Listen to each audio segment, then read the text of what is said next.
You're listening to From a Certain Point Askew, the only Star Wars podcast that exclusively does Star Wars Day. That's right. We did it. We made it. We're here first. Not really.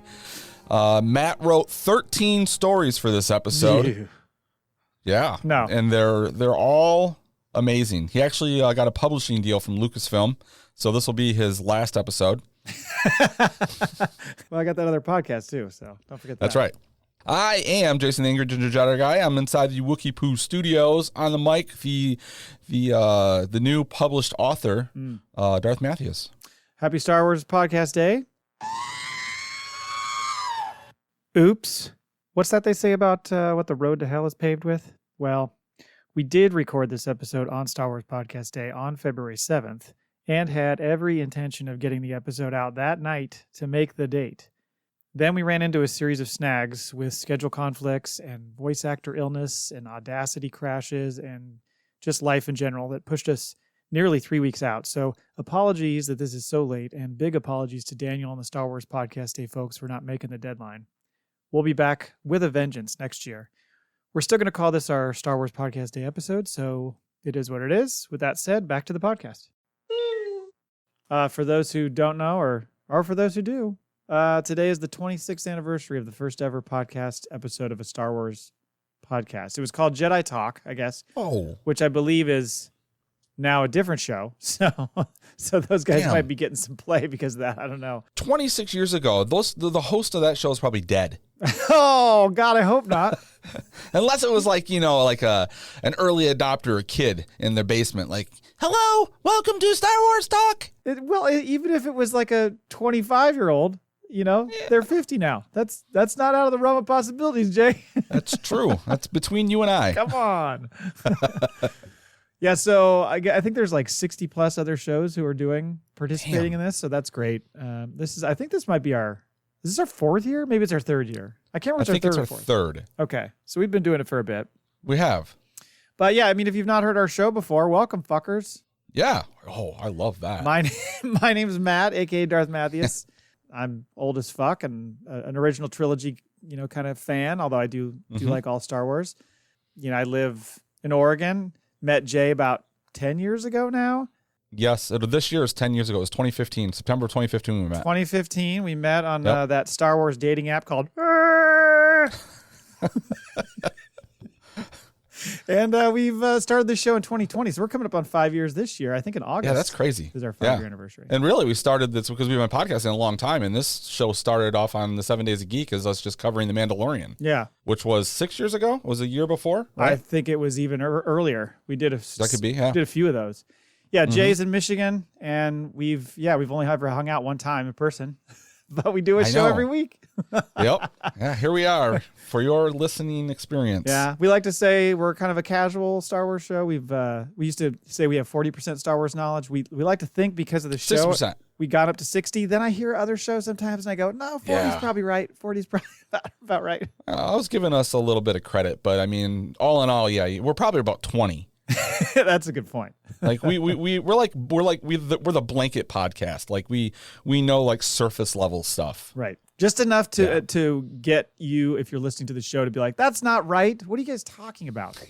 We want you to speaking out loud while you're, making your commute to work or something. Every time I write a show, I have to pull like Wikipedia up. Mm-hmm. I'm doing I'm researching like I'm doing a like thesis for my doctorate because I'm like, right. And like, it's all familiar. I know it, but I don't know it like to just spit it out. I got to dig in and get in the groove to write these stories sometimes. What I struggle with, and I hear the other podcasters do this, is they'll talk about how, oh yeah, in this book, this story happens. And I'm thinking, man, I read that book. I don't remember that. Like I know. I lose all that knowledge. I read the book, I enjoy the story, and then I'm like, kind of forgot almost all of it, Some stick out. To me, I'm like, I used to remember everything. So like, is it age?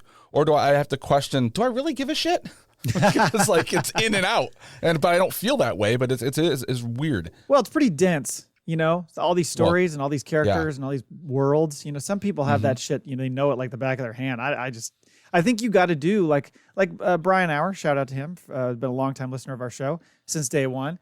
he reads a lot of those books multiple times. So that's Right. how you get that shit ingrained in your head. You know, Right. I read a book once and I'm like, okay, put it on the shelf. And it takes months to get through a book. It does. So many shits, you know, because I only read on the toilet. So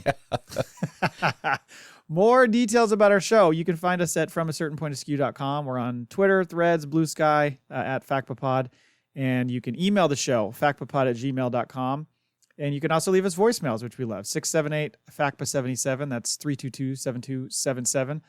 Oh, and if you're new to the show or just haven't done one, like those reviews. So if you could go out and give us a review on whatever podcast app of choice you have, really helps us out, makes us feel all warm and fuzzy inside.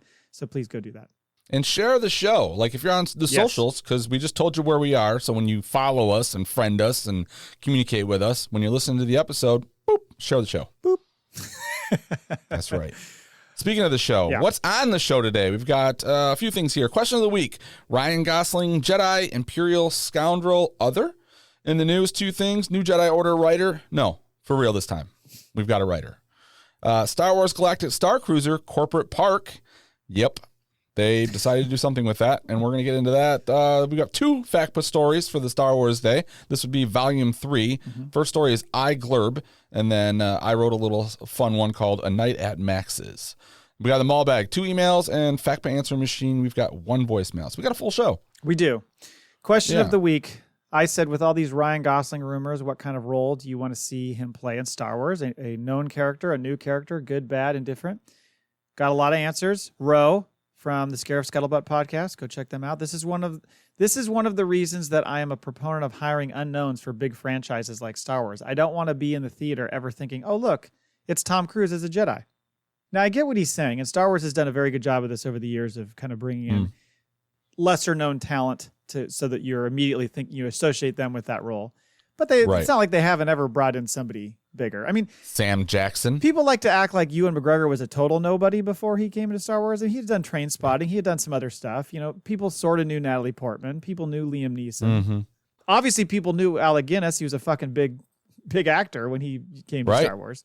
So they do it sometimes. I guess it just depends on the performance and the actor. Like who can blend into a character better, maybe. Well, I think that works, right? Because all of those actors are recognizable faces if you are a regular film goer, right? You might not know them by name. After Star Wars, you did. Yeah. But, you know, they were well known enough that you've seen them in movies. But, yeah, then you put like Sam Jackson or someone in it, and you're like, well, I know exactly. Who that is. But that never steered me away, you know? Like seeing Sam Jackson, you just know you've got a badass on screen right away. Right. Like, I think Tom Cruise might throw me off. I think, like, Sylvester Stallone would throw me off in a Star Wars movie. Oh, my God. That would be terrible. We should do a list of actors who would, like, really just take us out of the scene. You know who I just thought of, and originally I was going to say, no, you can't have him in there. And I thought, you know what? Fuck it. Do it. Nicolas Cage. Oh, man. Yeah. He'll do anything. Put him into Star Wars. Right now, I want a 12-episode Andor like series, but it's all about the Emperor's like mutant son, played by Nicolas Cage. It would be great. He would do it. I'm telling you, man. The guy signs up for anything. He's doing an Amazon Prime show. He's playing Spider-Man Noir right now. So well, and as much as he gets kind of shit on for doing anything, he's a good actor. He is. So he's always fun to watch. Exactly. So. Next up is Brown Leader, Hyperspace Heroes, get used to that name. The rebel spy that rescues Mon Mothma during an assassination attempt. Perrin gets caught in the crossfire and taken by friendly fire and smuggles her off, this rebel spy, smuggles her off of Coruscant to the Phoenix crew. During the escape, which lasts a few weeks, they have a brief and passionate affair which reignites her passion for the rebellion. Ooh. Wow, I might have to rewrite the ending a little bit to my story. Well, here's the thing. And we'll get to that story. But you took that one story from the story prompts and ran with it. You got another Mon Mothma story in you. It's sitting in there. Yeah. So it's you've fleshed some of that out. So I may have teased the other Mon Mothma story in this story. Yes. Brilliant. Yep. Next up is Nude Gunray, one of my favorite names. Dash Rendar. Now I don't know a ton about this character. I've heard him mentioned many, many times. He's kind of like a Han Solo type guy that was in a book. Yeah. Yeah. That's my understanding of him. Didn't he have like big shoulder pads? Ooh, he might have. I don't know if I I've think seen the like pictures. one big shoulder pad or something. He's not the. Ooh, I like that. It's not the character that was in the. Because didn't they do like what was the Star Wars thing they did where it was like cross-platform? It was the Nintendo 64 game. There was like a bunch of things. There was a book, like all these characters. Was Dash Rendar that character? Oh, there was the thing he was in was called Shadows of the Empire? Shadows of the Empire. Is that what that was? Okay. I believe so. Yeah. We'll be told we're wrong real quick once this episode goes live.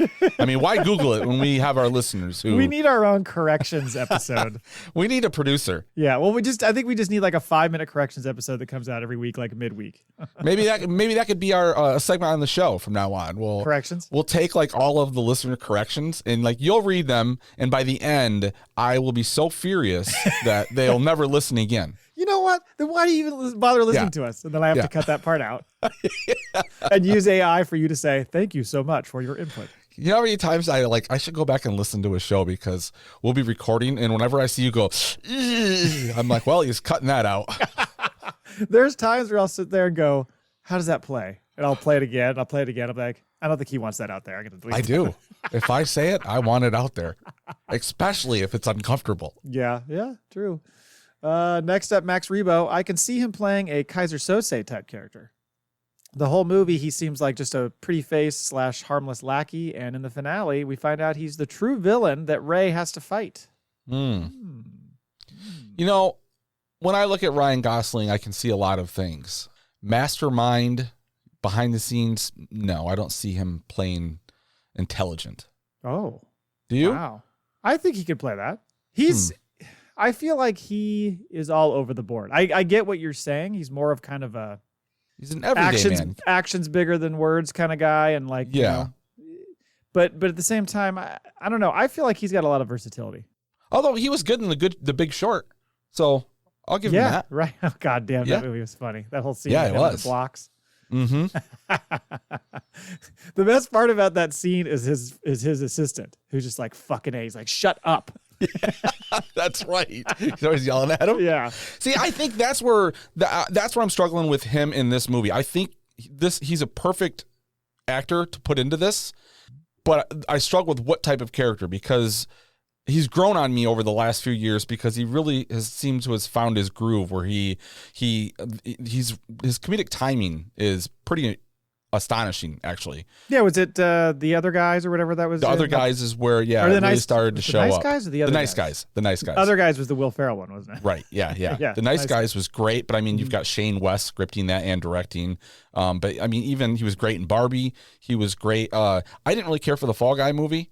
Like it just seemed like fine. Too many scenes in a movie. Like this one's great. Like it was like the director was like, I love all of them. Let's not edit any of it out. So the movie's like 3 hours long, but it was a fun movie. Like he was a fun character. So I'm really enjoying him, but I'm struggling. Like we talked about this before. I cannot see him play a Jedi.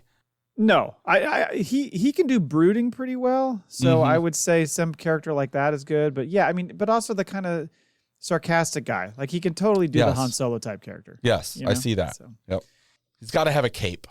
I think he should inherit all of Lando Calrissian's wardrobe. Well, he's like thinking about like Blade Runner 2049. He's got that long coat, so he can pull off the cape pretty well, I think. Yeah. Benny Mac says Nom Anor. Now I had to look this one up. I'm glad you did. This is one of those Yuzan Vong guys. You remember? Do you know about this? These are these guys that are like from the non-known galaxy, the outer galaxy, and they come in with the big alien heads. I think so, but he's like disguises himself as a human or something, so that's why it could work for Ryan Gosling. And they attack and fight against the New Republic and stuff like that. I don't know. Right. The timing would work. Sure. I mean, a couple bad guy scenarios there for Gosling back to back, which is interesting because he normally doesn't play the bad guy, but he could do it. Adelphi Rangers says, I think they said this is the movie where Rey plays the Kenobi role instead of her being the main character. If so, Ryan can play a young farm boy who follows the hero's journey, who flies an X-Wing and blows up the Death Star 3. If not, he can play Carson Teva Jr. Boy, there's a whole lot wrong with that one. Yeah, because I'm pretty sure he's at least a decade older than Daisy Ridley. Oh, at least, right? Well, yeah, at least he's probably 15 years older than her, I think. I can't remember how old he is. She's like probably 31, right? And he's probably 45. She's a little older than that. You know, you can figure that out. You can do it different ways. She's 32 years old. What's he, 45? Maybe not that old. I would say he's about 40. He's 44 years old. Okay, so pretty close. Yeah. Mm-hmm. Yeah, I'm not sure if that's going to work, but I like your ideas. And of course, he has to bring Carson Tev into it. Brian Auer says he will. What does that say? I think he worded that wrong. He will run a club while on the side be head of a criminal organization. I like that. It's a good shout, Brian. I could see that 100%. Max Rebo says he's playing the clone of Tech. Oh my God. Tick, who falls off a cliff at the end of the movie. Dude, I'm going to have to file like a cease and desist letter against this guy. Stop. You can't stop bringing it up, man. No, it's just constant. Jesus Christ. He's trying to feed us trauma nonstop. Oh, I guess maybe he doesn't want me to forget. Never forget. Tech, never forget. Hey, real quick, while we're on the Bad Batch people, have you seen that there's a book coming out? Yes, we talked about it. On this very not show. the book, but the comic book. The comic book shows Tech on the cover, but it also shows Asajj Ventress. Oh. So how does that... He was dead when she came into play. True. And they just met her then. That doesn't make sense. Right. Okay. Yeah, that doesn't really work. Guess we got to read the story to find out. I guess so. Next up is Lucas, and Lucas says he'd make a good scoundrel/bounty hunter. Absolutely. Brown Leader back again says a B-Wing pilot in the Adelphi Rangers. His ship crashes during a fight with the Imperial Remnant along with a TIE fighter pilot. They must work together to survive the harsh conditions on a remote mountaintop surrounded by vicious predators. They discover that the TIE pilot, an asexual species, is here pregnant and must give birth while they are stranded. They name the baby Lou Gossett. So enemy mining in. Yeah, I feel like that's been worked into the show quite a few times. Well, they literally did it in Rebels. They did the enemy mine episode with with Zeb and god damn it, Callus. Yeah, but they didn't. Nobody gave birth. They didn't seal the deal. Well, they didn't seal the deal either. He was pregnant already. He was? He was not pregnant. Dennis Quaid did not impregnate. I seem to remember that tent was shaken one night and they had to stay warm together. No, they were just homies. It was like that Top Gun 80s montage love movie, like that scene. But with Louis Gossett Jr. in full makeup and Dennis Quaid. It was that, or was it? I'm rewriting history. What is the I was going to say the Mandalorian effect. There you go. Oh, God damn it. Okay, 2 more. Max Rebo. He's playing Perrin's younger brother, and he sweeps Mon off her feet. Oh, shit. Now, mixed emotions there, because in one sense, you would love to see Perrin get fucked over, especially by his brother. Yeah. But, how do you feel about seeing somebody sweep Mon off her feet? You could put yourself in their shoes. As long as, they don't show his face during the lovemaking scene. You want first-person perspective? Yeah, right. Imagine that popcorn bucket. Oh, God damn. Oh, boy. Is it going to look like that one from Dune? Sorry. Yep. Brown Leader rounds us out. A former spice runner enlisted to help smuggle Force sensitives and former Jedi through the path. At some point, we got to get that path story. I don't know that it's going to be in the Sean Levy film, but we're going to get that path story, I think. I think so. Thank you, everybody, for your answers to our question of the week. You all get an entry in our giveaway. What if Ryan Gosling goes full makeup? Like, you don't even see his face. Yeah, I don't see that happening. No? No, they want to show the moneymaker. Probably want right. Yeah, and he's like, this is the moneymaker. I would say his abs might be the moneymaker. Maybe, but then, that Jeremy Allen White guy, he's not going to look like that. Ugh. It's just going to be his voice. So sometimes that's true. I don't know. News. You're not going to believe this, Jay. They got a new writer for the new Jedi Order. Can you believe it? They do. Yeah. I thought we talked about this. Did we not? Did this not come up? I think we referenced it on our last show briefly, but we didn't get into it in the news. Is this the quote that he has about talking about George Lucas and the 6 movies he did? Yes, where he talks about how they were always political, but not overtly political, kind of more a little more subtle. Yeah, it's George Nolfi, I think is how you say that. He wrote Ocean's 12 and The Bourne Ultimatum, among other things, and he's now working on it. Oh, wait a minute. Does that mean Matt Damon's going to be in Star Wars? I think so. Yeah, there's a connection there. How do you like them apples? Matt Damon plays a young farm boy. This is not just a rumor. He confirmed it, and he's talking about the project. He's saying basically he's going to come in. He doesn't want to rock the boat. He's going to respect what was there before, but he's going to put his own ideas on it. I'm like, okay, yeah, don't. Right. I would assume you'd want to do that instead of just taking what somebody else wrote and trying to soften the edges or something. You know what I mean? Yeah, it doesn't sound like Kennedy's looking for a page 1 rewrite. I think she's looking to like really fill this story out, right? Yeah. Put a little backstory, put some themes in there, you know, reference some shit. Are you, given his credits and the fact that this is now the third writer on the show? How do you feel about that?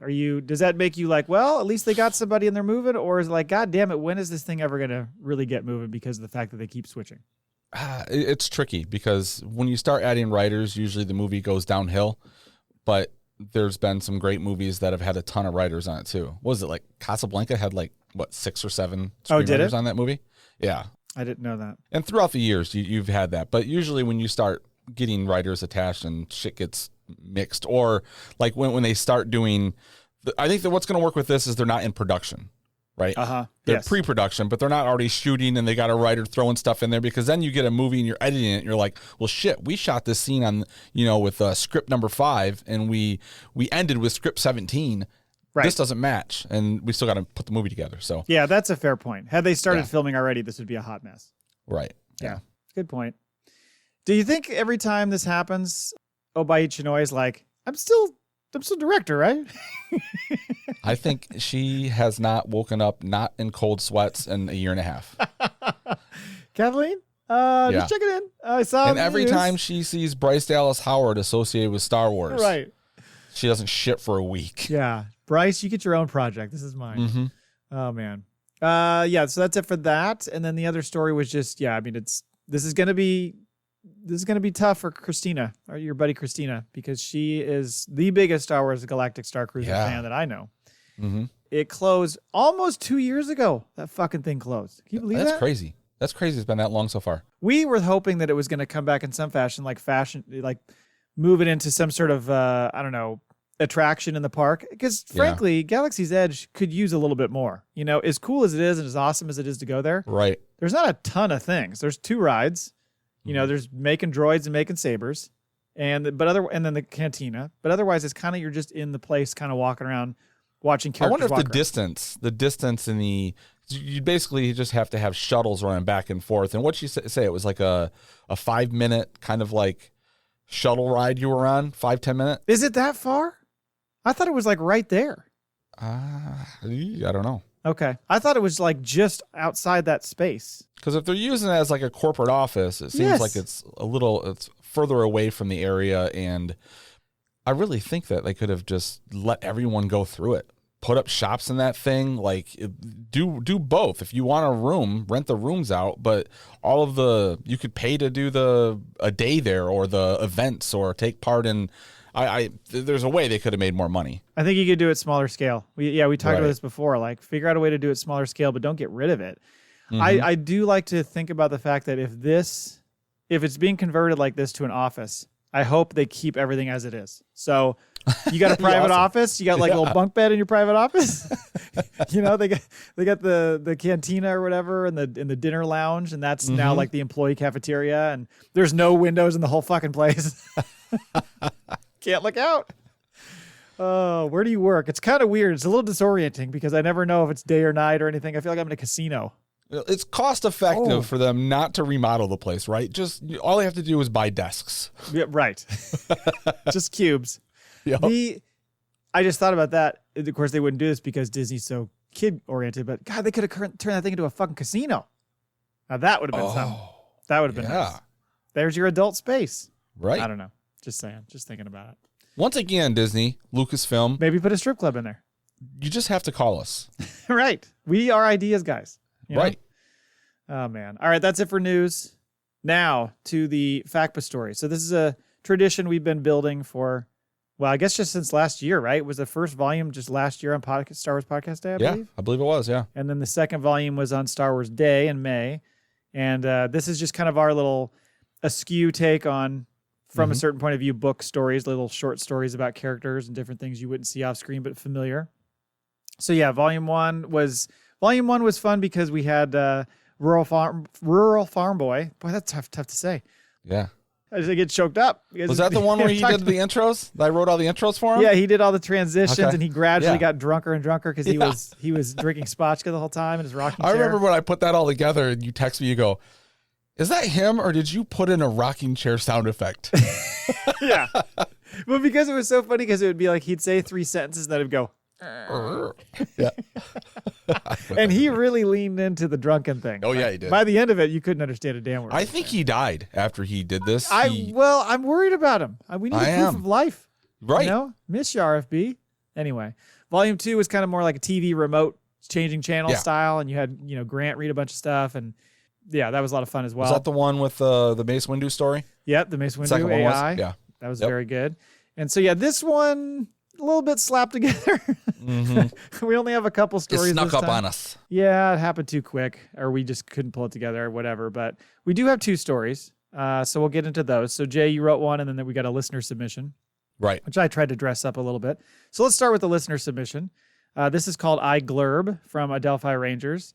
And he sent over this text, and I kind of did the narration along with some musical interludes and some, maybe some AI voices in there. So this is Glerb. 5 BBY. In a back room of Maz's castle on Takodana, a burly Quarren and an even burlier human haggled. Glerb, I need you and your headhunter for air support on Spellhouse. Anto Krieger demanded. This is a big score. Anto, a big score would be real nice, replied Glerb. I'm in. 6 months BBY. As a cold wind blasted through the drafty factory, Glerb wondered for the 1000th time, why would he bother to barely escape his doomed headhunter if he was just going to end up working endless shifts here on Wobani? However, he did see the light at the end of the hyperspace lane. He heard from a rebel sympathizer on the guard staff that there was an important asset here that the other imps had no idea about. Word was that the rebels were going to pick him up as a distraction so the imps wouldn't notice them grabbing her. 4 ABY. Renard's ghost. Did it feel good to be in a flight suit and a snub fighter again? While waiting to engage the pirates that had been hassling the people of Tanab, Glerb thought about the lengthy rehab and innumerable back-to-baths he endured after the Criffin rescue mission that cost him several tentacles and nearly amputated his legs as well. He was thankful it worked out in the end, because it ended his imperial incarceration on Wobani. He just hoped this maneuver planned by some card player wasn't going to get him killed.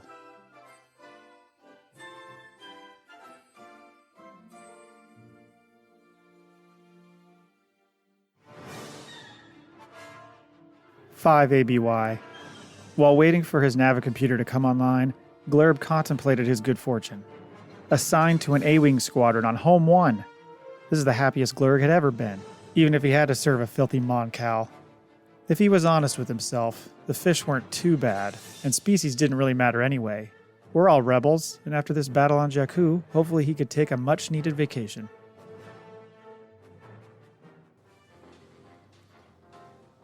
7 ABY. Back on Takodana, Glerb was furious. Those Criffin fish. He yelled loud enough for everyone to hear. All that talk about everyone being a rebel stopped about 2 standard rotations after the Battle of Jakku was won. The Quarren grumbled. Those humans and their lapdog Mon Cals swept all the undesirables out of the squadrons before we even had a chance to sign up for the NRSF. After mustering out, Glerb got less of a pension than those Kricken imps in the amnesty program. His only way back into a snub fighter was to continue his service to the New Republic as an unofficial undercover agent investigating reports of pirate activity in the Mid and Outer Rim. Glerb hoped he could hook up with a crew that wasn't too ruthless. Once more, this time a bit more under his breath, Glerb muttered, Those Criffin fish. 8 ABY. Even before Captain Silvo finished his glitter speech, Glerb could tell that the greedy Captain Brutus was going to follow SM-33's coordinates to At-Aten. He had to warn the New Republic.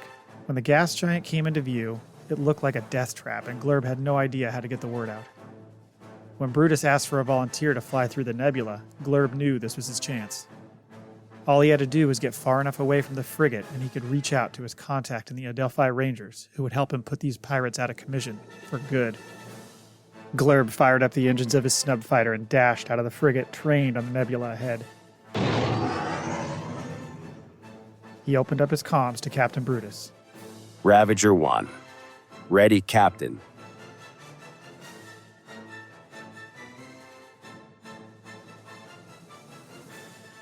So when I did this, You took the music out that you said you did like a 10-minute like Duel of Fates, but it was just you chanting. I know. That'll be a special edition release. Okay. All right. No, I had a whole plan when I got his text to be like, I'm going to put a bunch of special effects in this and all that stuff. In the end, I think I added one special effect. The entire It's just thing. you going, pew. Right. It's me doing my Chewie voice.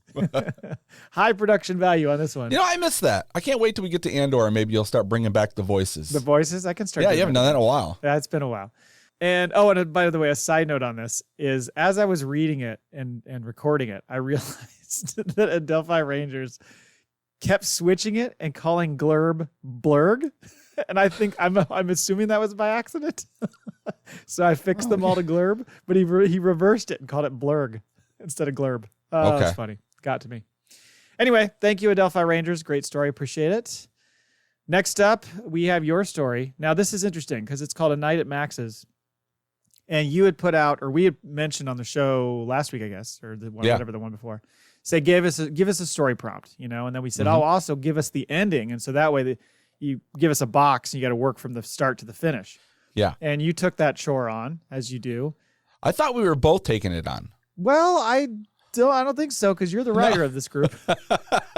That's what I thought would be the fun thing, was like, how different would the stories be if other people did it? But yeah, and I went a little too far with this. Like, it should have just been like a stupid one-pager, but I got carried away. Well, so yeah, there's your peek behind the curtain. Anytime this kind of stuff comes up, all of a sudden I get in DM form on Twitter that I'm looking at on my phone, a 9,000 word, diatribe. What do you think of this? And it's like 6 hours after we talked about it. I'm like, Jesus Christ. Yeah.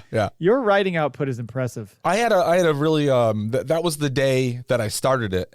I was at work, but I was in like a tower or something. So I was like, I got some time, and I'd probably taken my Adderall, so I was like laser focused. And then the rest of the last 2 weeks were me trying to chip away at this damn thing because I'd started it, and I hadn't started fixing the other ones that I wrote. So I was like, I gotta have something done. So I ended up being this one. I hope we have some new listeners this week, just for the sake of them hearing you say, I was at work. I think I was in a tower. Yeah. They're going to be like, what? A guard tower. He is an archer at a castle. Yeah, that's right. Yeah. Pretty much. We're just going to leave it at that. Guess what I do? There you go. So the writing prompt from Brown Leader, right? This is Brown Leader, was Mon's heart was racing as her dress started to get wet with perspiration, the blaster shaking slightly in their grasp. I changed that to her. Rebo, and then it ends with Rebo chortled loudly and slapped him on the back. The band began to play and they sat down with their drinks. So I had to fill in a story in that. So we hope you enjoy this. This is A Night at Max's. Mon's heart was racing as her dress started to get wet with perspiration. The familiar weight of the compact blaster hidden beneath the folds of her senatorial gown did little to steady her nerves. Max's Cantina on level 1313 was the last place a respectable Imperial senator should be seen, but she had no choice. The data core contained proof of the Gamorrean massacre, not just the official casualty counts, but the direct orders of Tarkin himself to land the ship on peaceful protesters. Without it, her carefully cultivated network of resistance cells would remain fragmented, unable to prove the Empire's brutality to fence-sitting systems. As she descended the stairs into the smoky cantina, the first notes of Starlight on Chandrila drifted up from Max Rebo's band. The Ortolian's thick fingers moved directly across the keys, and for a moment she was transported back 7 years, to another cantina, another life. Before the Empire had shown its true colors, before Perrin. She pushed the thought away. Her husband's accident 3 months ago was widely believed to be Imperial retribution. Let them think that. The truth was far more complicated, and the weight of it pressed against her conscience like Durasteel plate. That's when she saw him.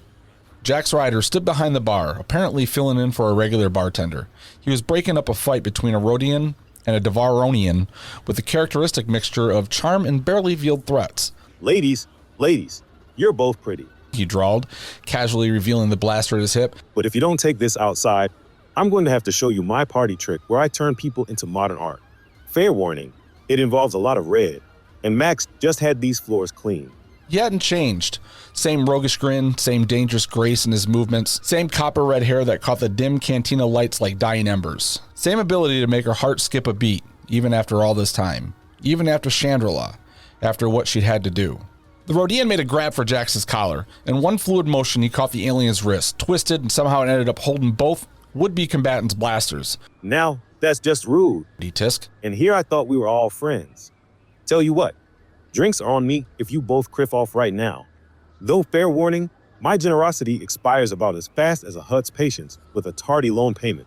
As the chastened alien skulked away, his eyes met hers across the room. For a fraction of a second, she saw the mask slip, saw the pain, the recognition, the years of unspoken words. Then his familiar smirk was back in place and he began mixing drinks with theatrical flair. She made her way to the bar, her every movement watched by a dozen pairs of eyes. Imperial informants were everywhere these days. They had to play this exactly right. The music suddenly stuttered to a halt as Max was called away to deal with the commotion near the entrance. The timing seemed too convenient. Someone didn't want them having their song tonight. This your first time in the Undercity? Beautiful? His gravelly voice cut through this smoky haze. You look about as comfortable as a Hutt in a sprint race. I assure you I'm perfectly comfortable. Mon replied, maintaining her composure despite her racing pulse. I'm here on business. Are we all? He smirked, sliding into the bar stool next to her. Name's Jax Ryder, and contrary to popular belief, I'm not actually the galaxy's most eligible smuggler. I just play one on the holonet. He winked, flagging down the bartender. 2 Corellian whiskeys. One for the lady who's definitely not a senator, and one for the devilishly handsome rogue who's definitely not helping the rebellion. Mon's hand instinctively tightened her concealed blaster. You always did have a problem with discretion. And you always did have a problem with trust. His voice dropped lower, meant only for her. A twilight dancer twirled past them, Hiliku swaying in the cantina's rhythm as a pair of Kabu's spies pretended not to watch from the booth. How's that arranged marriage working out? Still keeping up appearances for Chandrilla's noble houses? She lifted her chin slightly, her voice taking on that practiced tone of polite distance she'd perfected in the Senate. I'm sure you're aware that Chandrilla mourns the tragic loss of one of its most dedicated public servants. Even after 3 months, the wound still remains quite fresh. So I heard. He took a slow sip of his whiskey, eyes never leaving hers. Tragic accident, they say. Almost as tragic as having your personal security consultant arrested for espionage 7 years ago. You were more than that. The words slipped out before she could stop them, too quiet for anyone else to hear. Was I? His expression hardened slightly. Because from where I was standing, or rather, kneeling, with imperial binders around my wrist, it looked an awful lot like I was just another piece you were willing to sacrifice. Though in your defense, getting arrested was about as much fun as sharing a sleeping pod with a Wookiee during molt season.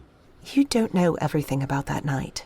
I know enough. He leaned closer, ostensibly to light her drink on fire, a theatrical touch that drew attention away from their conversation. Like I know Luthen's getting sloppy, sending you here personally. The name hit her like a punch to the gut, but she didn't flinch. I don't know any Luthen. Of course you don't. His fingers brushed hers as he passed her the drink, the touch sending electricity through her skin. Just like you didn't know I was Imperial Intelligence's most wanted that night. Just like you didn't know your security chief was going to be waiting with a full tactical team. He took another sip of his whiskey. You're a liar, Mon. Always have been. You're a thief. She spit out as she took a sip from her glass. And a liar. She shot back. A mercenary who played at being respectable. His grin was sharp enough to cut. I only lied about being a thief, Mon. Here's some truth for you. I don't know about that Imperial data core you're trying to acquire, or about the fact that your usual contact got picked up by the ISB this morning. He gestured subtly toward the shadow booth near the back. Private room. 5 minutes. Unless you'd rather discuss old times where every Imperial informant this side of Nar Shaddaa can hear us. The way he said it, casual, almost flirtatious, anyone watching would think he was making a pass at her, which is exactly the point. I don't make a habit of following strange men into back rooms, she replied, maintaining that perfect balance between diplomatic distance and subtle intrigue that had kept her alive in the Senate this long. How much did he know? How much had Luthen told him? Shame. He stood, stretching lazily. Because I make a habit of having exactly what strange women are looking for. His grin turned wicked. To anyone watching, he looked just like another spacer trying his luck with an obviously unattainable woman. Let's make it 3 minutes. And Senator, watch the step near the bar's back storage. Wouldn't want you to trip and cause a scene. That would be unfortunate. The warning was clear. They were being watched, and not just by the usual Imperial spies. Mon waited exactly 3 minutes before following him, her heart pounding beneath her carefully maintained composure. It was the longest 3 minutes of her life. The back room was small, lit by a single warm light that cast more shadows than illumination. Jax was leaning against a worn synth leather booth, idly spinning a credit chip across his knuckles. He didn't look up when she entered, but she noticed his free hand never strayed far from his blaster. You've done well for yourself, Mon said, taking his expensive boots, the custom grip on his weapon. Selling secrets seems profitable these days, says the senator with 100 million credits of family wealth. He caught the credit chip, met her gaze. How's the banking business? Still laundering credits through Chandril and art dealers? Or has your daughter's tuition at the Imperial Academy provided new channels? I don't know what you're talking about. Sure you do. He gestured for her to sit. It's a good system. Very elegant. Almost as elegant as that move you pulled with Perrin. Mon's blood froze. Careful, She warned. Why? Afraid someone might figure out that your dear husband's Imperial assassination was a little too convenient? His voice dropped lower. That maybe he was asking too many questions about your late-night meetings? Your mysterious transfers of funds? You're upset that I married him. The words came out before she could stop him. Dax's laugh was sharp and bitter. Sweetheart, I'm upset that you thought I betrayed you on Chandrila. I'm upset that you disappeared for 7 years without a word. I'm upset that you didn't trust me enough to tell me about Luthen. He leaned forward, his voice dropping to barely a whisper. But mostly, I'm upset that you still smell like basilica bloom after all these years. And it still makes me want to do something incredibly stupid. Like, help me by giving me an Imperial holodisk. Like trust you again. Mon felt the weight of unsaid words pressing down on her. Luthen says you're the best. Luthen says a lot of things. He also said you were the one who exposed the Imperial spy ring on Hosnian Prime. Jax's eyes narrowed. Funny thing about that, the only person who could have known about those spies was the same person who was supposed to meet me the night I got arrested. The night I was planning to tell you I didn't care about arrangements or nobility or any of it. Jax. You know what's really interesting? He pulled out a small holodisk. When Luthen contacted me about this job, he didn't know about us, about any of it. The great spy master himself had a blind spot, which means you never told him. He set the disc on the table between them. Why is that, Ma? She met his gaze steadily. Maybe for the same reason you took the job anyway. Anyway, names, dates, orders, everything you need to prove what really happened there. He tapped his finger on the disc. Question is, what are you willing to give up to get it? Mon leaned forward, her voice barely a whisper. You want the truth? Fine. I didn't show up on Chandrila because I discovered there was a trap waiting for you. Imperial intelligence knew about us, about everything. They were going to use you to get to me. Her hands trembled slightly. So I gave them something else instead. 3 low-level resistance operators, already compromised, already dead men walking. Your arrest was staged. Those guards were my people. You, The credit chip in Dax's hand bent under his grip. you let me think. That I betrayed you? Yes, because you needed to hate me. Because if you didn't, you'd try to find me, and they would have used that. She met the gaze steadily. I made a choice. The mission or us. I chose the mission, just like you would have. The air between them crackled with unspoken possibilities. Jax opened his mouth to respond, but the distant sound of heavy boots cut him off. His expression shifted instantly to alert. We've got company. He muttered, all business now. And something tells me they're not here for Max's famous Jawa juice. The sound of boots grew closer. Mon could hear the distinctive click of E-11 blaster rifles being primed. Her mind raced through options, calculations, escape routes. Hey, Jack's hand caught her wrist, stopping her mental spiral. His touch was surprisingly gentle. whatever happened 7 years ago, I need to know, was any of it real? The question hung between them as heavy boot steps echoed down the corridor. Through the door, they could hear Max's distinctive voice raised in protest, followed by the sharp sound of something being knocked over. Jax moved toward the ornate drinks cabinet, tapping it meaningfully. By the way, if things go south, which they tend to do around us faster than a pod racer with a busted thruster, this cabinet has a nice little surprise, courtesy of our mutual friend. It was all real. Mon whispered. That's why I had to do it. They were going to use you to get to me, so I used you first. Got you arrested by my own people.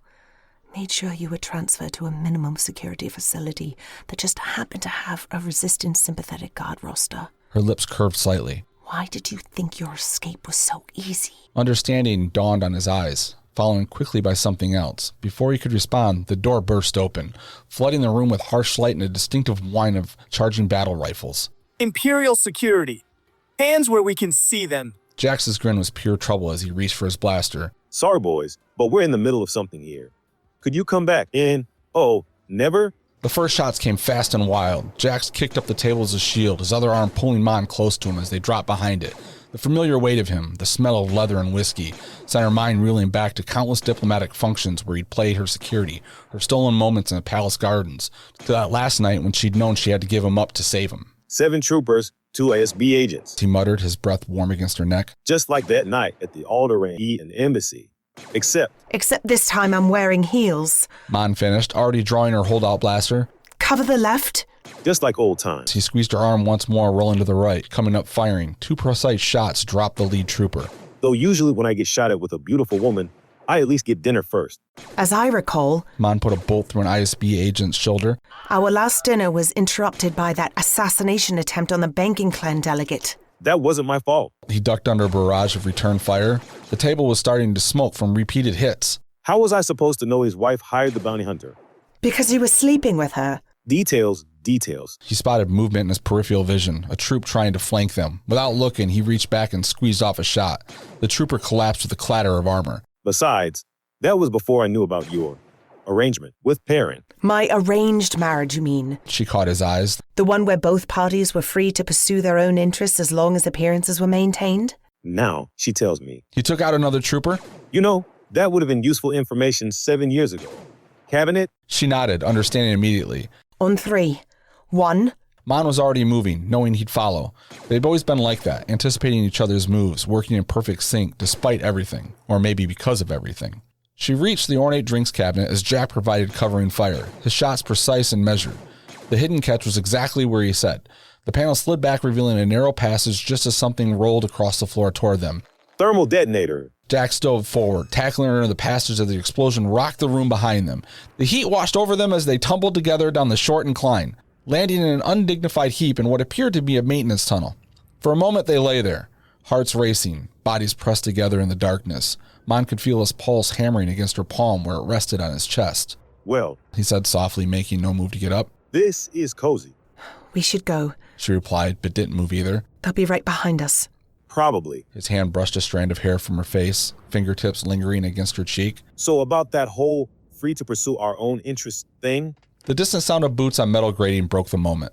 Mon rolled away, coming smoothly to her feet. These tunnels connect to the main terminal, she said, all business now. But they're a maze. Good thing you have a guide. Jack stood, checking his blaster charge, then pulled a glow rod from his jacket, casting the tunnel in a pale blue light. Luthen made sure I memorized every escape route, though. He gestured to her elegant dress. Those heels might be a problem. Mon kicked off her shoes without hesitation. Any other concerns? About 1,000. That roguish grin again. But they can wait until we're not being shot at. The boot steps were getting closer. Jax pointed the glow rod down the tunnel and pointed. Ladies first? Age before beauty, she countered, drawing a laugh from him. Now, that's just mean. He took point, moving swiftly down the tunnel. You know, since we're probably about to die, you could at least admit you miss me. I could. Her lips curved slightly as she fell into step behind him. But then what would we talk about over dinner? The maintenance tunnels were a maze of intersecting pathways, steam pipes, and flickering emergency lights. Their footsteps echoed off metal grating as they moved swiftly through the labyrinth, the sounds of pursuit growing more distant with each turn. A burst of blaster fire caught off any response. The shot went wide, superheating the steam pipe that exploded in a hiss of scalding vapor. Jax yanked her back around a corner as more shots followed. They've got our position. He fired blindly around the corner, buying them seconds. We need to. This way. Mon grabbed his arm, pulling him toward a maintenance shaft she spotted. They sprinted for the shaft, covering fire, forcing their pursuers back. The lift platform was little more than a cargo pallet with guardrails, but it would have to do. Mon slammed the controls as Jax laid down, suppressing fire. The platform lurched downward with a concerning groan of protest. You know, Jack said conversationally, reloading his blaster. When Luthen told me you needed help, I almost said no. Then he mentioned Gorman. His eyes met hers in the dim light. That's what's on the holodisk, isn't it? The massacre. The real numbers. Not just numbers, names. Orders signed by Tarkin himself. Proof that it wasn't crowd control gone wrong. It was intentional terror. The lift shuddered, dropped to another level. With this evidence, systems that have been reluctant to support us, worlds that still believe in working within the system. They'll see the truth. He was quiet for a moment, just watching her. That's always been the difference between you and Saul. He wants to shatter the system. You want to wake it up. A sharp metallic crack from above cut through their conversation. Mon looked up to see a shadow moving at the shaft entrance. They're following.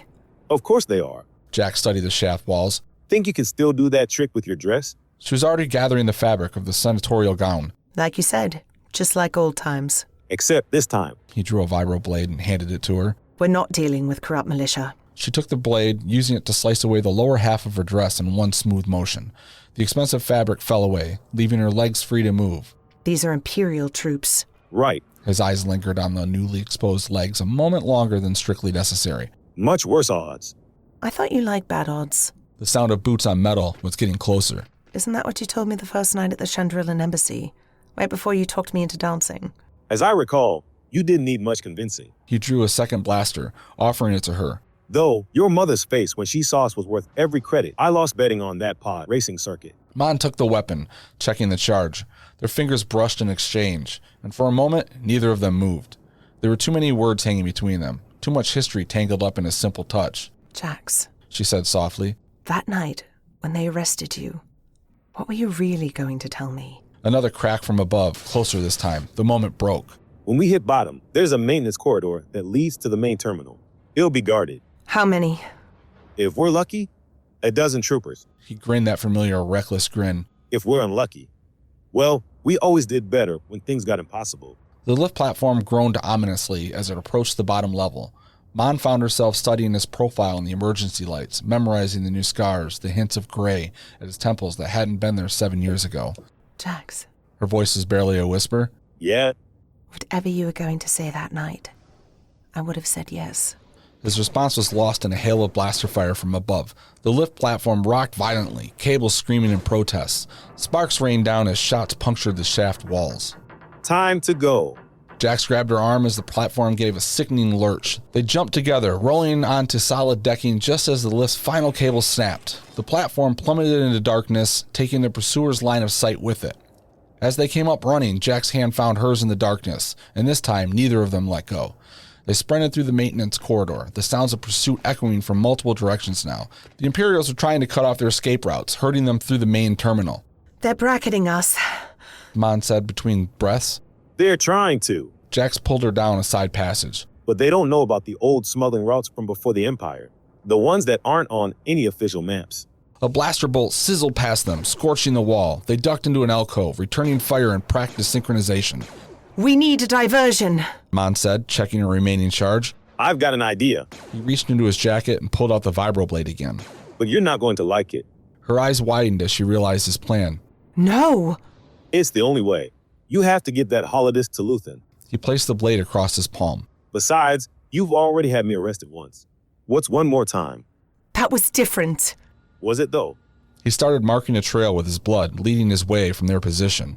You made a choice then. The mission, or us.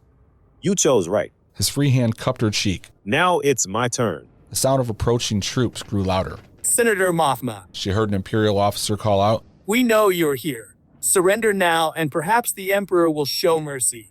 Go. Jax whispered. I'll lead them away. You make them think I attacked you, tried to rob you. The perfect cover story. The senator who fought off a common thief. Jax, That night on Chandrilla, I had reservations on L'Etoile. Mon almost missed a step. Leotole had been the finest restaurant in Hana City. you didn't. Table for two, sunset view over the Silver Sea. He paused at another intersection, head cocked and listening. I had a whole speech prepared. Something about how a proper smuggler shouldn't fall for a senator. But proper was never really my style. The implications of what he was saying hit her like a physical blow. He kissed her then, hard and fast and desperate, reeking of whiskey and bad choices. Get to the surface. Before she could respond, he was moving, deliberately making noise as he disappeared down another corridor. The blood trail would lead Imperials on a wild chase through the Undercity. The sound of weapons being raised echoed off metal walls. Mon kept walking forward, hands raised, every inch of the dignified senator despite her torn dress and bare feet. Help! He's escaping! She called out, her voice carrying the full weight of her aristocratic authority. Imperial Security Bureau. Thank the Emperor you're here. My personal security detail warned me about suspicious activity in the sector, but I had no idea. She let her voice tremble slightly. That man, he knew things about my schedule, about my movements. When he cornered me, She could practically feel Jax's amused outrage from his hiding spot. I managed to discourage his initial advances. She continued, her tone hardening. But he pursued me down here. If you hurry, you might still find him. He was bleeding rather heavily when I last saw him. There was a moment of uncertainty among the Imperial troops. Mon could see them processing the scene. A disheveled senator, yes, but still a senator. Still one of the Emperor's own. Still someone whose complaints could end careers. That moment of hesitation was all they needed. Lieutenant. Mon's voice was still wrapped in silk. I expect that man found and detained before he can spread tales about accosting a member of the Imperial Senate. And I trust this incident will be handled with appropriate discretion. The Emperor's enemies would love nothing more than to see the Senate appear vulnerable. The officer hesitated only briefly before barking orders. Squad 2 and 3, follow that blood trail. Squad 1, escort the senator back to the surface.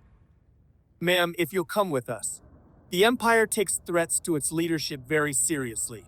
Mon allowed herself to be led away, her bearing regal despite her torn dress and bare feet. She didn't look back at the shadows where she knew Jax had been. She couldn't. But she felt the weight of the holodisc in her hidden pocket, and the fingers brushed against something else he must have slipped in there during that kiss, a scrap of paper with an address. 3 days later, after the official reports had been filed and the appropriate palms greased to smooth over the unfortunate incident, Mon found herself back at Max's. The cantina was quieter tonight. The band played something slow and smoky that reminded her of Chandrila.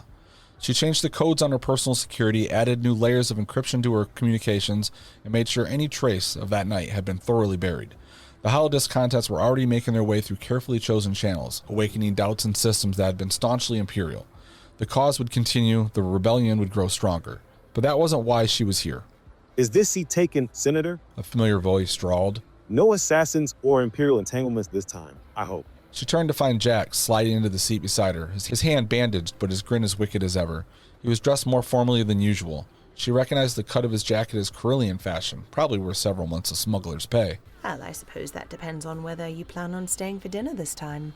He gestured to Max, who broke away from the band to personally deliver a bottle of Alderanian wine, the same vintage they would have shared 7 years ago. Max says it's fine if we stay for dinner, as long as we don't bring any trouble this time. Max Rebel chortled loudly and slapped him on the back. The band began to play, and they sat down with their drinks.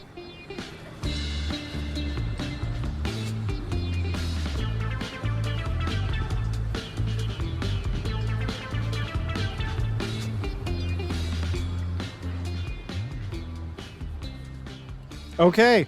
Great work, Jay. Yeah, you too. Thanks. We work together well.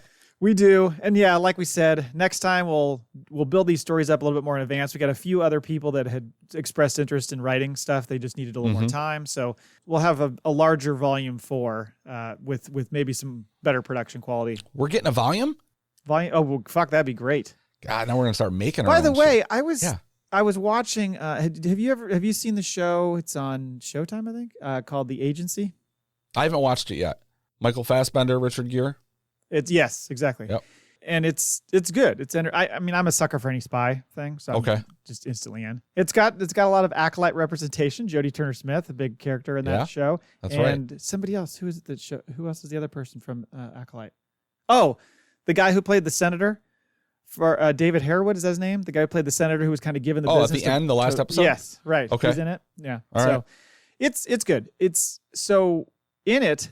I saw a little behind the scenes look at the end of one of the episodes. And they film it all in this building that's in London. And they show that exterior shot all the time. But then inside, you see it, and you see like London outside and all this stuff. And they're like, oh, no, this is a volume. We just have screens up around everything, and it shows you what time of day it's supposed to look like, the, kind of the angles, and you're supposed to see as you move, the buildings, change with you and all that stuff. And I thought, they're calling it the volume. Yeah. Is that just what everybody's calling that now? I think it kind of got that name because it's called stagecraft, right? Yeah, I think isn't that what the name of it, or the whatever they termed the technology or whatever? But in the Disney thing, they kept calling it the volume when we're in the volume, right? And we call it that all the time. I think it's just kind of it's what that's it's the name on. That's the generic name. I didn't realize that, so I was a little bit confused. It's cool how they do it. Pretty sweet. Anyway, so thanks again for contributions, and looking forward to more. So just, reach out to the show if you'd like to contribute a story. We're happy to help you add voices and, narration and music or whatever if you need it, or if you want to provide that yourself, great. So just and you started giving me shit because 30 minutes before we were recording, I put a tweet out. I think it was like an hour, But Yeah. it was, and I thought it'd be something like short. I was just going to take and do like little things because I was looking. I had an idea in my head immediately. It was like, I'll write like a 2-person, so you and I could just read it on the show. You play a character, I'd play a character. I see. Yeah. So it was like I put the tweet out. It says we're going to Star Wars short story Mad Lib style. I said, give me a genre, what era it takes place in, and in 1 or 2 sentences, tell me the plot of the story. The more insane or terrible, the better. I said Matt and I will read it live on today's FACPA recording for Star Wars Day, which we got one in, but it was. Yeah, it was Pittsburgh Nerd Podcast wrote Western prequel era and Jedi cattle drive to save town from rich land barons. So I started working on something. I started, plotting out a little idea. So maybe we'll just read that on the next episode. All right. Yeah, that works. Thank you, Pittsburgh Nerd. Exactly. All right. Well, that's it for that. We can go to the Maul Bag. Used to have a drop for that. I don't do it anymore. Oh, yeah. You got to put that back in. Email number 1 from Max Rebo. I hope you had a satisfactory Groundhog Day. Things have been slow since Skeleton Crew. All I can do is retweet Tech and Mon tweets. It's true. Yeah, he does. He started hitting us up on fucking Instagram, too. Like, Instagram, we're getting picked on. Really? Everywhere. This guy is just... He's become like the FAC Patrol. I mean, it's nice to know he's thinking about us. That's true. Someone is. Speaking of Mon, I'm really looking forward to Andor Season 2. Miss Rebo and me watched the first 3 episodes of Season 1, and it is phenomenal. Yeah. I hate to pile on, but after seeing Acolyte, it really makes Andor stand out more. Chef's kiss. I think we mentioned this on air, but Max, you're in luck because we're going to do an arc-by-arc look back on Season 1 of Andor. Probably starting in March, I guess, beginning of March. I think it's about the time we're going to start that. So you'll enjoy that. A while ago, another Star Wars content creator, Star Wars Meg, said she heard rumors of Bix starring in a future show. I do remember that rumor. Yeah. What do you think of a B team, Bix, Brasso, and B2 Emo show that takes place between A New Hope and Empire Strikes Back? Sign me up. Bix, you kidding me? I'm there. What the fuck is Brasso? Brasso's his buddy that fucking smashes the guy with the stone. Okay. All I could think about was what's Steve Martin's cop character from in the Murders in the Building? Brasso. It's Brasso. Yeah. It's close then. It's almost the same thing. Yep. I like that. Maybe we need to do more teams, more letter teams like that. Email number 2 is from Brian Auer. This is actually a tweet, but we're calling it an email because he answered the Maul Bag tweet. He says, what figure or vehicle would you like to see return? I myself would love to see a return of the mini rigs like ISP-6, Cap-2, and MLC-7. Oh, me too. Gosh. Low dollar and a ton of fun. Something that the Targets and Walmarts would actually stock.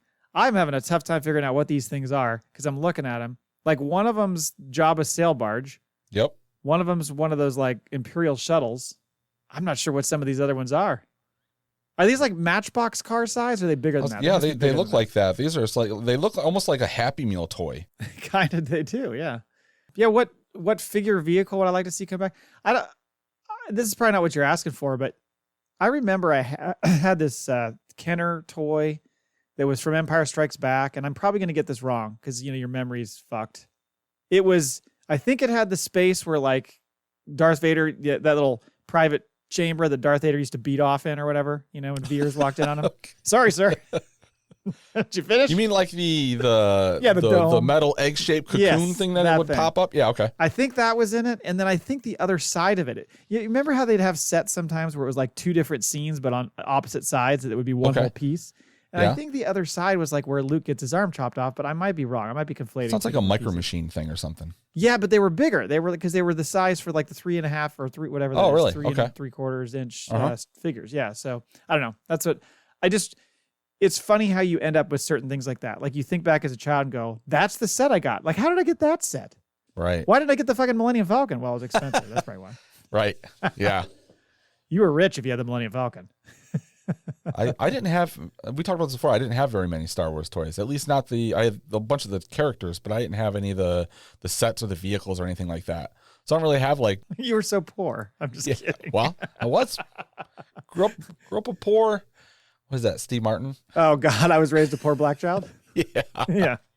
Yeah. We had like X-Wing, TIE Fighter, and a Snowspeeder, I think maybe. Oh, and then for some dumb reason, I think I've mentioned this before on the show, we had the goddamn Cloud City dual, security. Why do we have that? I know a lot of people had that one. Yeah, that must have been like one of those toys that went on clearance right away. I think I have it again. I bought a bunch of stuff when the kids were younger. So we have all the Star Wars gear again. But if you had like an AT-AT or if you had the Millennium Falcon, you were fucking dealing. Yes. Those you were were big time. dealing. Yeah. All right. Thank you for those emails. Now we have an answer machine message, FACPA answer machine message, and I'm going to play that now. And we're going to do some OK Stop. Ready? Ready. Hey, Jay and Matt. This is Brown Leader from Hyperspace Heroes signing in, and wanted to call in.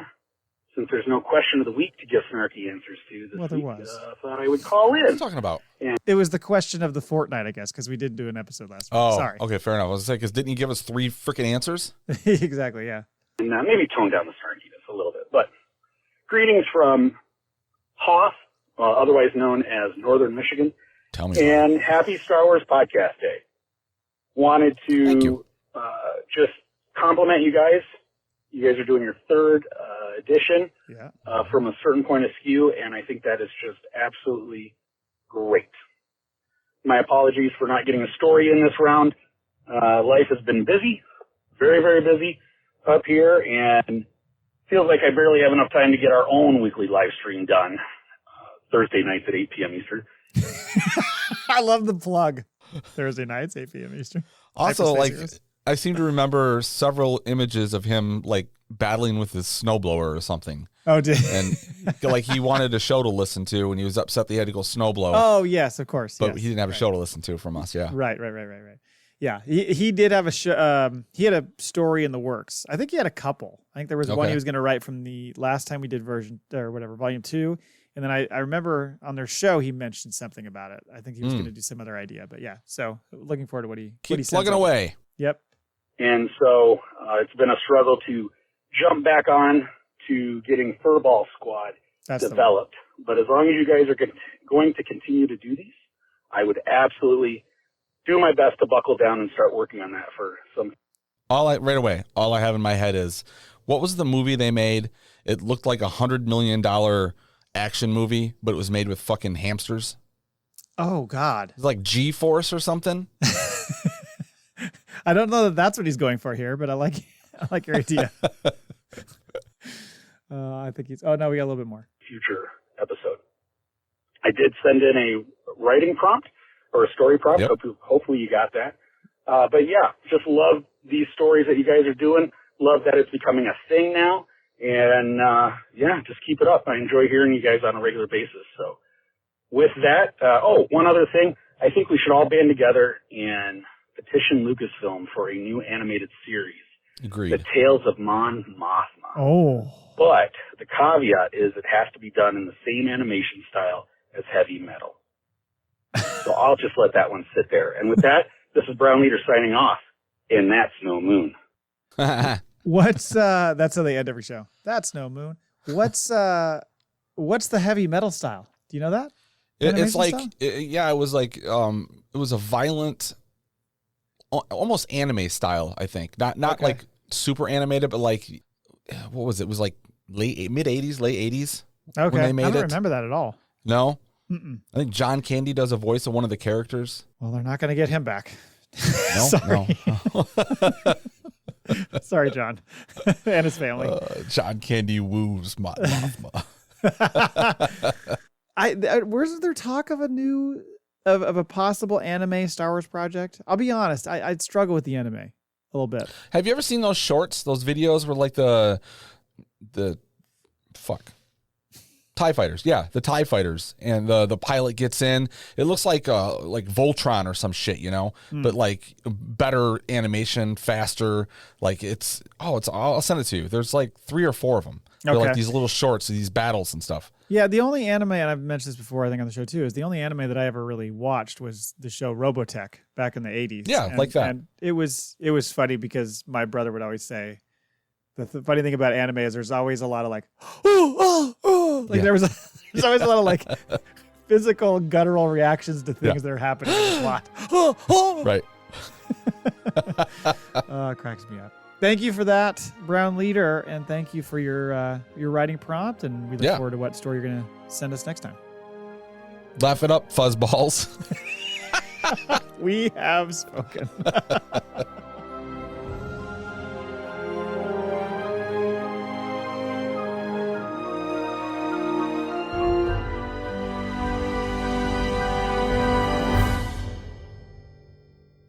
Before Perrin.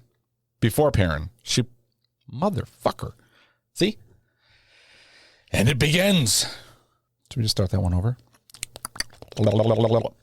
Matt, this one's for you, motherfucker. The music suddenly stuttered. The music suddenly stuttered to a Rodarian made a grab. Rodarian made a grab for Jax's collar. Why's he got a collar on? Why did I write that? You always did have a problem with discretion. Spit it out.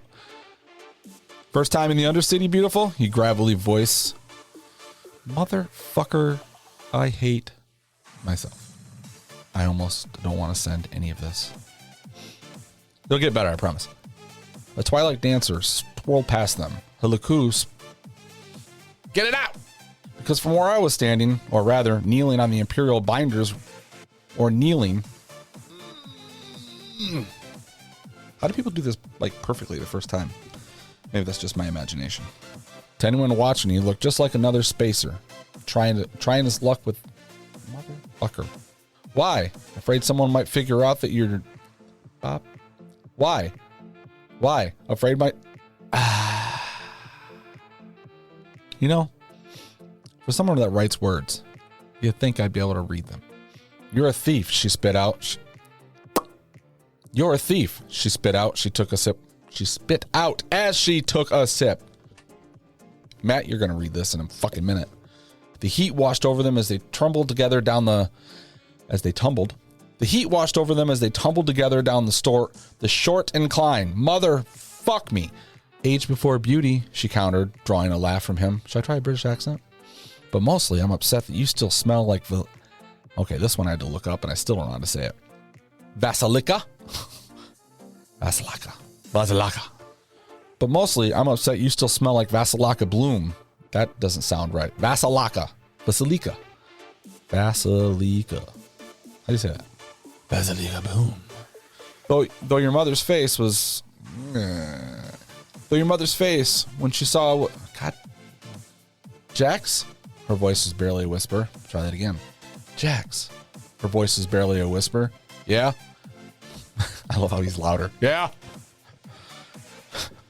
I don't know. Should I be loud?